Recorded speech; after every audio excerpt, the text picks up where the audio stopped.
വേണു, ഞാൻ അതിന്റെ വിജേഷ് പിള്ളയുടെ കേസിലേക്കുള്ള ഒരു ക്ലീൻ ചിറ്റ് കൊടുക്കാനൊന്നും ഞാൻ തയ്യാറാവുന്നില്ല. പക്ഷെ അത് വേറൊരു വിഷയമാണ്. ഞാനിപ്പോൾ ചോദിക്കുന്ന സംഭവം, ഈ പറയുന്ന കത്തിൽ ഇത്രമാത്രം സ്ഫോടനാത്മകമായ രീതിയിൽ കേരളത്തിലെ നേതൃത്വത്തിലെ പലർക്കുമെതിരെ ആരോപണം ഉന്നയിച്ചിട്ട് എന്തുകൊണ്ടാണ് സർക്കാർ ഒരു നടപടിയും എടുക്കാതിരിക്കുന്നത്? ഒരാളും രാഷ്ട്രീയമായ പ്രതികരണം അവിടെ നിൽക്കട്ടെ, അതും അവിടെ നിൽക്കണം.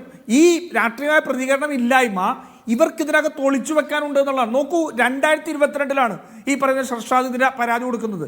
2022 ഈ പരാതി കിട്ടിയ കോടിയേരി ഗോവിന്ദൻ അത് ഗൗരവതരമാണ് എന്ന് മനസ്സിലാക്കിയല്ലോ. അങ്ങനെയാണല്ലോ പോളിറ്റ് ബ്യൂറോയ്ക്ക് ആ പരാതി വിടുന്നത്. അല്ലെങ്കിൽ മേളിലേക്ക് എന്തോ കോടിയേരി ബാലകൃഷ്ണൻ